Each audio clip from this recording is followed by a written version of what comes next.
오늘은 하나님은 우리를 어떻게 인도하시는가라는 제목으로 말씀을 드리겠습니다. 오래전에 그레이스 인카운터라는 초신자를 위한 교회 프로그램에서 제가 맡아 하던 강의인데요. 이 11단계 마무리 강의로 합당하다는 생각이 들어서 이 시간에 소개를 해드리기를 원합니다. 교회에서 강의할 때는 중독에 관한 이야기는 아주 뺐어요. 여러분께서 지금까지 경험하신 이들 중에 가장 큰 사건이라면 무엇을 말씀하시겠습니까? 우리 아들이 하버드 대학교에 수석으로 입학을 했다. 또는 미국 생활 20년 만에 드디어 영주권이 나왔다 등 좋은 일도 있을 수 있겠고, 9/11 테러 사건 또는 LA 폭동이나 지진과 같은 재앙일 수도 있습니다. 그런데 저의 아내에게 일어난 최대의 사건은 무엇일까 생각해 보았는데요. 여러분도 이미 짐작하시겠지만 그것은 아마도 저와 결혼한 사건일 것입니다. 왜냐하면 결혼 후 몇 년이 지나서야 남편이 중독자라는 것을 알게 됐으니까요. 그러면 저에게는 무엇이 최대의 사건일까요? 워낙 사건들이 많은데요. 우선 첫 번째 큰 사건은 제가 대학 입학 시험에 합격한 사건입니다. 아니, 그게 뭐 그리 대단한 사건인가? 대단한 사건입니다. 제가 중학교 때까지는 담배를 피우는 것 이외에는 아주 착한 학생이었습니다. 착할 때 피웠으니까. 그런데 고등학교에 올라와서부터 점점 이상해지기 시작했어요. 어떻게 하다 보니까 수시로 가출을 하게 되고 무단결석을 밥 먹듯이 하는 문제아가 되어버렸습니다. 이 술, 담배는 기본이고 가지 말라는 당구장은 물론 교복을 입은 채로 술집에 들어가서 밤새도록 술 마신 적도 여러 번 있었습니다. 그래서 고등학교 3학년 처음 6개월 동안에 무기정학 2번, 유기정학 1번을 받게 되었고, 한 번만 더 정학을 받게 되면 퇴학이라는 마지막 경고를 받게 되었습니다. 그런데 이 사실을 어떻게 아셨는지 시골에 계시는 아버님께서 오늘 갑자기 서울에 올라오신 것입니다. 저는 며칠간의 가출을 끝내고 집으로 돌아와 보니 방문 앞에 아버지의 구두가 놓여 있는 것이었습니다. 그 순간 저는 결정을 내려야만 했습니다. 다시 유턴을 해서 사라질 것이냐, 아니면 정문을 열고 들어가서 아버지를 대면할 것이냐. 잠시 후 제가 방문을 열자 저는 놀라운 광경을 목격했습니다. 아버지께서는 지그시 눈을 감으시고 사무라이와 같은 부동 자세로 앉아 계셨고, 칼, 장검이 놓여 있는 장소에는 엽총 한 자루가 세워져 있었습니다. 아버님은 눈을 감으신 채로 저에게 그 자리에 앉거라 말씀하셨습니다. 그리고 이어서 나는 내 자식이 이 세상에 쓰레기가 되어가는 것을 그냥 두고 볼 수가 없다. 그러니 이 자리에서 너를 없애고 나도 이 세상을 떠나겠다 말씀하셨습니다. 저는 아버님이 어떤 분이라는 것을 잘 알고 있었습니다. 그리고 지금 저에게 그냥 겁을 주려고 말씀하는 것이 아니라는 것도 알고 있었습니다. 그러므로 내가 이 자리에서 어떤 대답을 하느냐에 따라 나의 죽고 사는 문제가 결정된다고 확실하게 믿고 있었습니다. 그러므로 그때 저는 공부하겠습니다 라고 말씀드렸고, 그 길로 저는 약속을 지켜나갔습니다. 저는 그때부터 정말 목숨을 걸고 정신없이 공부를 했습니다. 그 결과 졸업하기 직전에 치르게 된 시험에서 겨우 서울대학교에 지원할 수 있는 성적이 되었습니다. 그런데 원서를 쓰려고 했더니 마지막 순간에 겨우 턱걸이로 그 성적이 된 사람은 서울대학교에 원서를 낼 수 없다는 말씀을 담임선생님께서 하시는 것입니다. 아니, 남의 사정도 모르고 이 청천벽력 같은 말씀을 하시는 것입니다. 저는 결국 그 일을 아버지께 일러 바칠 수밖에 없었습니다. 결국 아버지께서 담임선생님을 만나 설득하셨습니다. 떨어지든지 합격을 하든지 내 아들의 문제이니 원서에 도장을 찍어 주십시오. 물론 이때는 엽총은 안 가져가셨습니다. 그 당시에는 시험이 끝나면 합격자 명단이 각 고등학교로 전달이 되던 시절입니다. 담임선생님은 저의 합격 소식을 들으시고 기적이 일어났다고 하시면서 교무실에서 덩실덩실 춤을 추셨던 에피소드가 저희 학교에서 오랫동안 전해 내려왔다고 합니다. 그 선생님께서는 10여 년 전에 돌아가셨습니다. 그 소식을 들은 저는 고등학교 시절 그때를 기억하며 눈물을 흘릴 수밖에 없었습니다. 그 후로 많은 세월이 흘렀고 1975년에 미국으로 이민을 오게 되었습니다. 그리고 1986년에 교회로 인도되어 다음해 2월에 예수님을 영접하였습니다. 믿고 싶어도 믿어지지 않던 예수님이었는데 성령님께서 단번에 해결해 주셨습니다. 그래서 저의 인생이 두 번 바뀌었는데 첫 번째는 아버지의 엽총으로, 두 번째는 성령님으로 인해 일어난 사건이었습니다. 사랑하는 길가가족 여러분, 우리들의 삶 속에서 일어날 수 있는 기적 중의 기적, 사건 중의 사건은 첫째로 예수님이 믿어지는 사건이고, 둘째로 우리와 같은 죄인이 하나님의 인도하심을 받으며 살 수 있다는 사실이라고 생각합니다. 그래서 오늘은 하나님은 우리를 어떻게 인도하시는가라는 주제를 가지고 여러분과 함께 알아보기를 원합니다. 로마서 8장 14절 말씀입니다. 무릇 하나님의 영으로 인도함을 받는 그들은 곧 하나님의 아들이라. 다른 말로 하면 하나님의 자녀가 되면 하나님의 인도하심을 받으면서 살아갈 수 있다라는 말씀이 되겠습니다.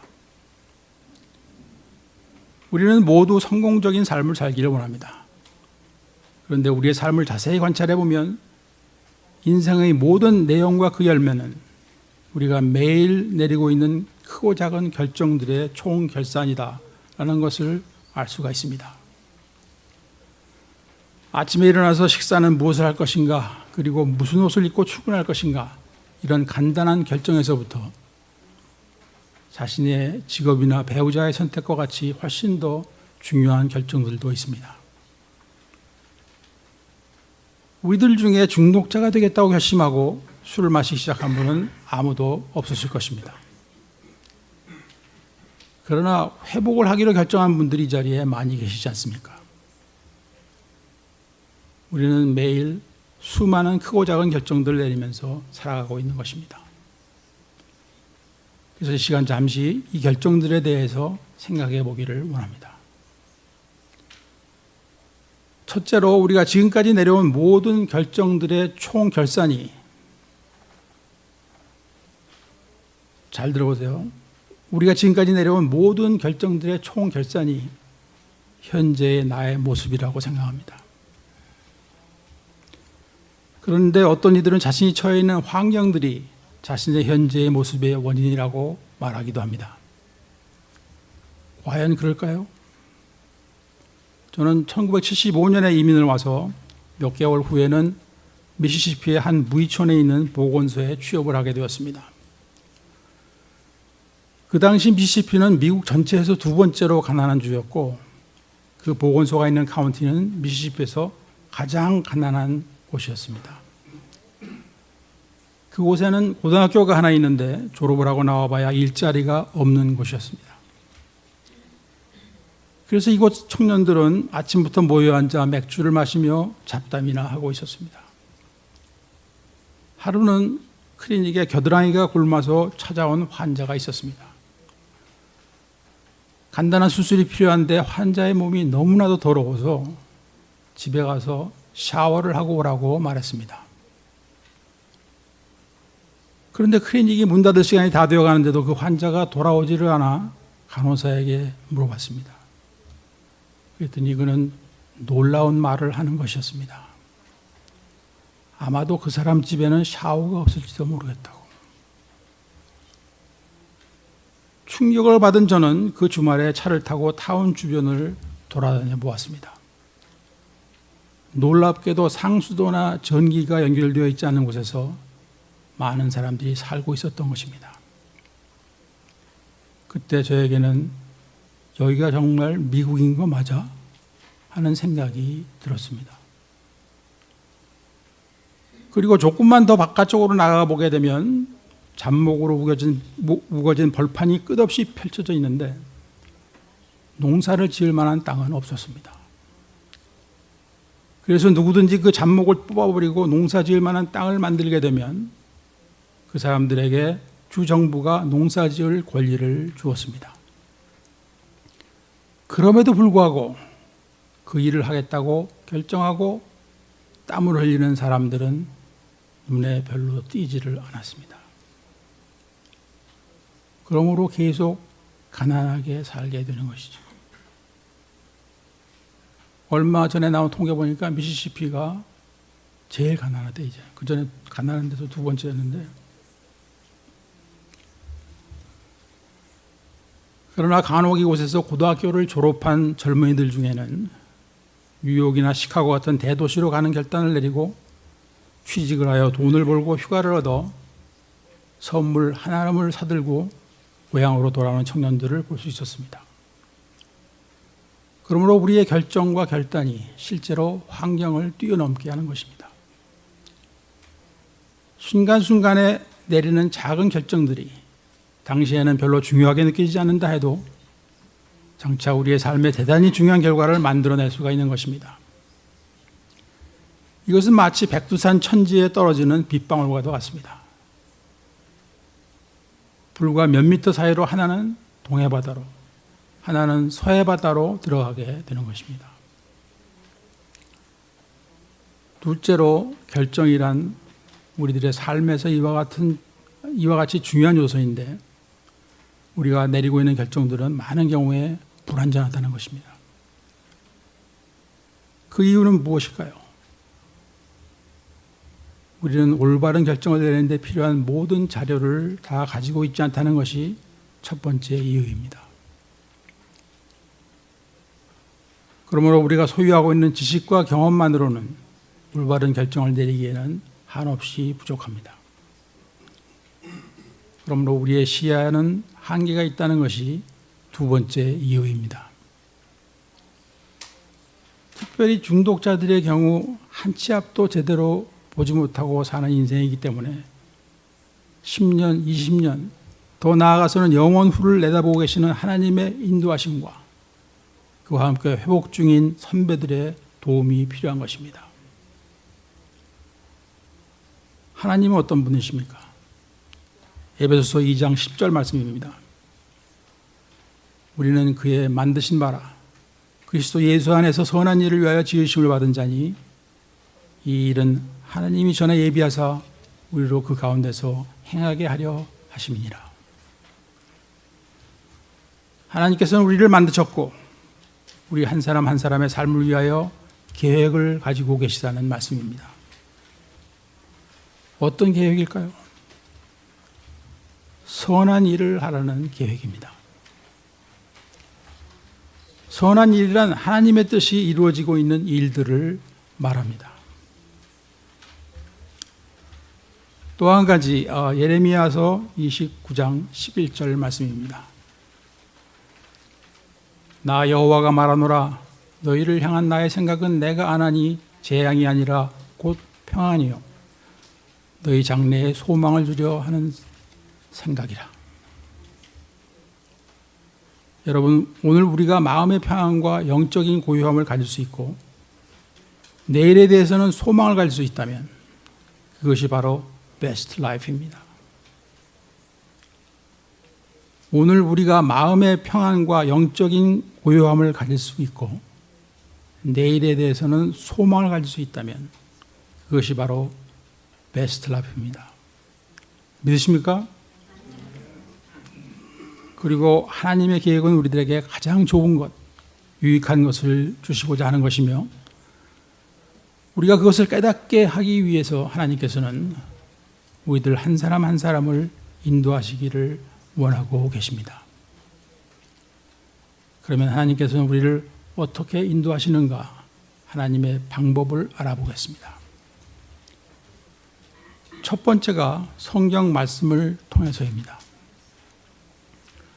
우리가 자동차나 컴퓨터, 셀폰 같은 물건을 사게 되면 반드시 오너즈 매뉴얼이 따라오게 되어 있고 우리는 그것을 잘 읽어보아야 합니다. 한자도 안 읽고 막 뜯어보는 사람. 왜냐하면 거기에는 그 물건을 올바르게 사용하는 데 필요한 인포메이션이 쓰여 있기 때문입니다. 그런데 성경 말씀은 하나님께서 주신 우리 인생의 오너스 매뉴얼입니다. 그 안에 우리들의 인생의 의미와 또 무엇을 목표로 삼고 어떻게 살아가야 할 것인가 하는 것이 다 들어있는 것입니다. 그런데 이 성경을 통해서 올바른 인도를 받기 위해서는 필요한 조건들이 있습니다.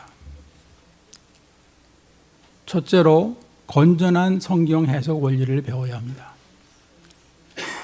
왜냐하면 성경은 하나님의 감동으로 쓰여졌지만 읽는 쪽은 사람이기 때문입니다. 어떤 알코올 중독자가 술을 며칠 동안 끊고 나서 매일 아침 성경을 통해 하나님께서 주시는 그날의 말씀을 찾기로 결정했습니다. 감사의 집에 이런 분 안 계신지 모르겠는데, 그래서 성경을 아무데나 탁 펼치고 첫 번째로 눈에 들어오는 말씀이 그날 하나님께서 주시는 말씀이라고 스스로 믿은 것입니다. 술 안 마신 지 열흘쯤 되는 날 아침 성경책을 탁 펼치니까 창세기 9장 20절, 21절 말씀이 눈에 띄었습니다. 노아가 포도주를 마시고 취하여 그 장막 안에서 벌거벗은지라. 읽고 나서 아무래도 이상하다는 생각이 들었습니다. 포도주를 마시고 취하라고? 아닌데. 그래서 또 다른 곳을 탁 펼쳤습니다.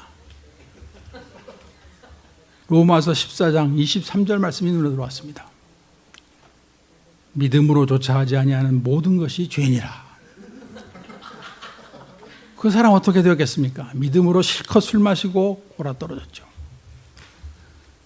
성경은 우리가 홀로 읽는 시간을 가질 뿐만 아니라 또 교회에서 성경 공부 인도자로부터 배우는 시간이 있어야 하는 것입니다.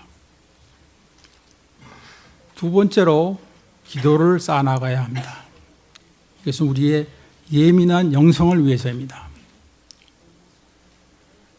성경은 우리를 위해서 쓰여져 있는 하나님의 말씀인데 아직은 이 말씀이 하나님의 수준에 그냥 머물러 있는 상태입니다. 이것을 로고스라 부릅니다.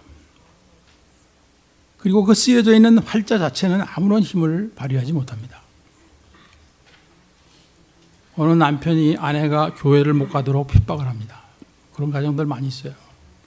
소리도 지르고 성경책을 찢어서 쓰레기통에 던져버리기도 합니다.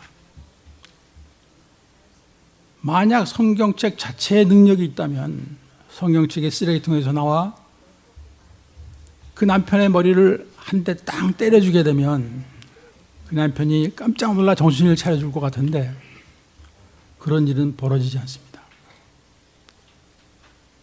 그런데 종이에 쓰여져 있는 그 성경 말씀이 나의 수준에 연결이 되어 나의 생각과 행동의 변화를 일으키는 말씀이 될 때 그것을 레마라고 부릅니다. 그런데 이 로고스가 레마로 변화하는데 촉매작용을 하는 것이 영성이고 이 영성은 하나님을 만남으로써 시작이 되고 그 후로는 말씀과 기도를 통해서 더욱 예민해지게 됩니다. 우리가 전도를 하다 보면 사람들로부터 성경이 전혀 이해가 안 된다는 이야기를 들을 때가 있습니다. 저도 전혀 이해가 안 되기는 마찬가지였습니다. 그러면 성경은 어떻게 이해가 되고 믿어지게 되는가? 첫째로 우리가 거듭나고 나면 많은 부분이 이해가 되고 믿어집니다. 저의 경우에도 거듭나고 나니 태초에 하나님이 천지를 창조하셨다는 말씀이 자연스럽게 믿어졌습니다. 거듭남이란 무엇입니까? 성령님께서 우리 안에 임재하고 계시게 되었다는 말씀입니다. 그러면 우리가 그렇게 믿으려고 애를 써도 안 믿어지던 성경이 믿어지게 되는 것입니다. 둘째로 성경 공부 시간을 통해서 가르침을 받아 점점 더 이해가 되고 믿어지게 됩니다. 그리고 셋째로 기도를 통해서 얻어진 예민해진 영성을 통해 하나님께서 가르쳐 주시는 내용을 우리가 들을 수 있게 됩니다. 하나님께서 우리를 인도하시는 두 번째 방법은 상식입니다. 상식이란 무엇인가? 상식은 우리의 지식과 경험을 통해 만들어진 결론입니다. 공을 하늘로 향해 던지면 반드시 땅으로 떨어진다는 것이 상식입니다. 그러므로 내가 나무 위에 올라갔다가 떨어지게 되면 다치게 된다는 것도 상식입니다. 그런데 믿음은 많은 경우에 이와 같은 상식을 초월한 것임을 볼 수 있습니다. 예를 들면 삼위일체, 동정녀 탄생 또는 부활과 같은 내용은 상식을 초월하는 내용입니다. 그러나 신앙이 상식을 무시하라는 뜻은 아닙니다. 왜냐하면 성경은 우리들에게 행동의 원리를 제공하고 있고 상식은 그 행동 원리를 각자의 생활 속에 적용하는 것이기 때문입니다. 예를 들면 결혼에 관한 것입니다. 성경은 내가 꼭 결혼을 해야 한다 또는 하지 말아야 한다 결정해 주고 있지 않습니다. 그러나 일단 결혼을 하면 끝까지 서로 사랑하고 존중하고 그리고 이혼하지 말라고 말씀하고 계십니다. 그러나 누구와 결혼을 할 것인가는 대부분이 각자가 가지고 있는 상식에 의한 결정이지 성경에 나와 있는 것이 아닙니다. 그러나 하나님의 인도함을 받는 사람은 이 상식에도 변화가 오게 된다고 생각합니다. 즉 사람과 세상을 보는 눈이 달라지는 것입니다. 또 나의 환경과 문제를 바라보는 시각에도 긍정적인 변화가 오는 것입니다. 저는 요즘 지금까지 살아온 삶을 더듬어 보는데 많은 시간을 할애하고 있습니다. 그런데 어느 때, 어느 상황 가운데에서도 하나님께서 함께하고 계셨음을 깨닫게 해주고 계십니다. 어느 한순간도 우리 주님께서는 우리를 떠나지 않으심을 믿으시기 바랍니다. 아멘. 오늘은 여기까지 말씀드리고 다음 시간에 계속하도록 하겠습니다. 감사합니다.